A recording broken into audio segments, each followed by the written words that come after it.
लहरिया कौन मस्तूरिया, कौन लहरिया कौन मस्तूरिया, कौन सुरबैया।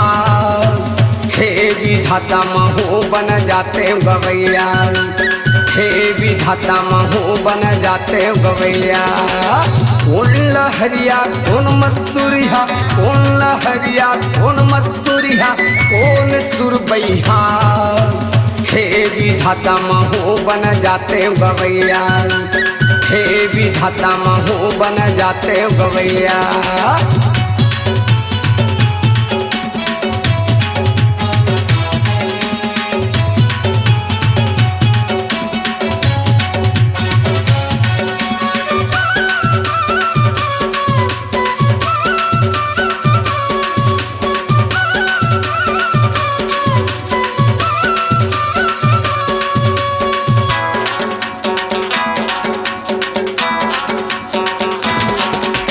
बन जाते महू गवैया, दुनिया में नाम कमाते। बन जाते महू गवैया, दुनिया में नाम कमाते। कर्मा दरिया सुआ पंथी सब बोला सुनाते। कर्मा दरिया सुआ पंथी सब बोला सुनाते।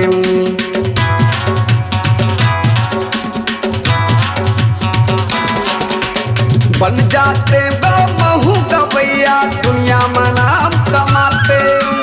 बन जाते महू गवैया, दुनिया में नाम कमाते। कर्मा दरिया सुआ पंथी सब बोला सुनाते।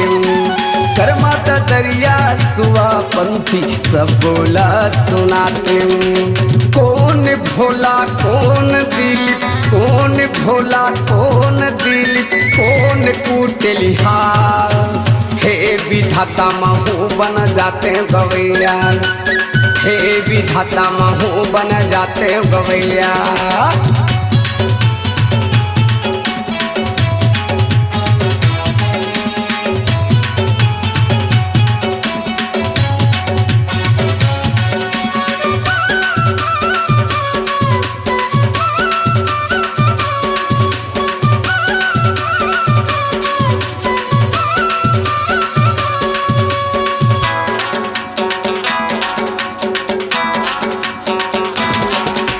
सुरबैया के सुर मगाते, मस्तूरी के राग माँ।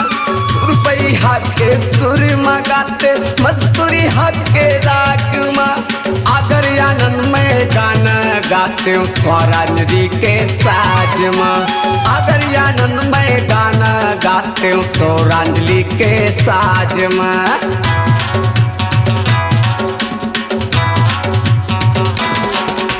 सुरबैया के सुर मगाते, मस्तूरी के राग माँ।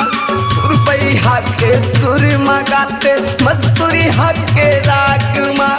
आगर आनंद में गाना गाते शीशी म्यूजिक के साज माँ। आगर आनंद में गाना गाते टीसी म्यूजिक के साज माँ। कौन रज्जू कौन जोशी, कौन रज्जू कौन जोशी, कौन अजय भैया। हे विधाता महू बन जाते गवैया, हे विधाता महू बन जाते गवैया। कौन लहरिया कौन मस्तूरिया, कौन लहरिया कौन मस्तूरिया, कौन सुरबैया।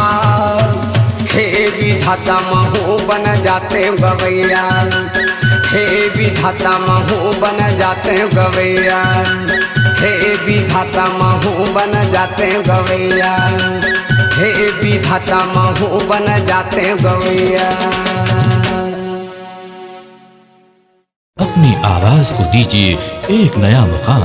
डिजिटल रिकॉर्डिंग की दुनिया का जाना पहचाना नाम स्वरांजलि, जहां गूंजती हैं ध्वनियां अपनी माटी की सौंधी सुगंध के साथ। छत्तीसगढ़ी संगीत के विविध रंग जो पहुंचाते हैं पूरे प्रदेश में डिजिटल रिकॉर्डिंग के संग। स्वरांजलि स्टूडियो, नेमीचंद गली नंबर 2, गंजपारा, रायपुर।